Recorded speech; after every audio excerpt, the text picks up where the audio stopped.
যাই তাড়াতাড়ি টাকা তুলে নিয়ে আসি। আরে এখানে তো একটা মানিব্যাগ পড়ে আছে। এই মানিব্যাগটা মনে হচ্ছে তো স্যারের।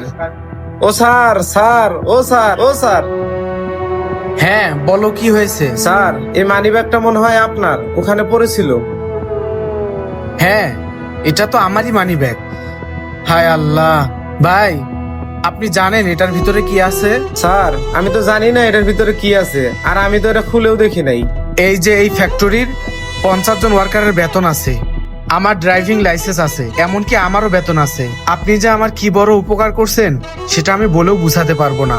ভাই, এই মানিব্যাগটা যদি আমি না পাইতাম তাহলে ওই ফ্যাক্টরির মালিক আমার নামে মামলা দিয়ে আমাকে জেলে পাঠিয়ে দিত। আমার আপনি অনেক বড় একটা উপকার করছেন। ঠিক আছে ভাই, আপনাকে অনেক ধন্যবাদ। ভাই, আপনার মন খারাপ দেখতেছি, কোনো সমস্যা? না স্যার, মন খারাপ না। আমি নিশ্চিত ভাই আপনার নিশ্চয়ই কোনো সমস্যা আছে। প্লিজ ভাই, আপনি আমাকে বলেন। স্যার আম্মা অনেক অসুস্থ, ডাক্তার বলছে ফল খাওয়াইতে হবে, কিন্তু আমার কাছে তেমন টাকা নাই। ও আচ্ছা, 1 মিনিট। আর এই সময় আবার কে কল দিল? ও স্যার। জি স্যার, আমি এখনই আসতেছি। ভাই একটু আসেন তো। ও এই ঘটনা, তাহলে তো ওই ছেলে অনেক বড় একটা মনের মানুষ। আচ্ছা ওই ছেলেটা কোথায়? স্যার, আমি ওই ছেলেটাকে আমার সাথে করে নিয়ে আসছি, ওই যে সামনে দাঁড়িয়ে আছে। আরে তুমি ওকে ডাক দাও। ঠিক আছে স্যার। এ ভাই, এদিকে আসেন। স্যার, এই যে উনি। আসসালামু আলাইকুম। ওয়ালাইকুম আসসালাম। আরে জানো তুমি কি কাজ করছো?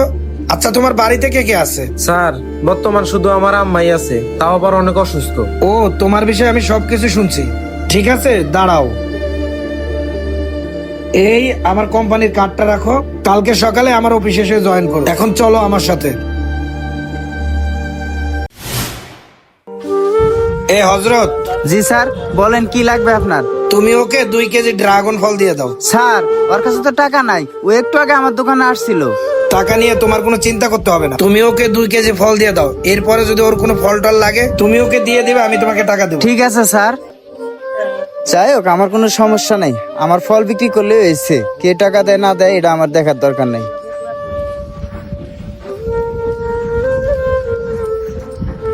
এগুলা নিয়ে যান, আরো যদি ফল লাগে এখান থেকে নিয়ে যান। আমি আসি, এবং কি স্যারও আপনাকে অনেক হেল্প করবে। ঠিক আছে স্যার, আসি। আসসালামু আলাইকুম স্যার। গাইস, মা হচ্ছে প্রতিটা ছেলের ইমোশনাল। মায়ের জন্য একটা ছেলে সবকিছুই করতে পারে। তাই মাকে ভালোবাসুন, মায়ের কাছাকাছি থাকুন, এবং কি মায়ের যত্ন নিন। আর গাইস, ভিডিওটি আপনাদের কাছে কেমন লাগলো তা অবশ্যই কমেন্ট করে জানাবেন। Thank you so much.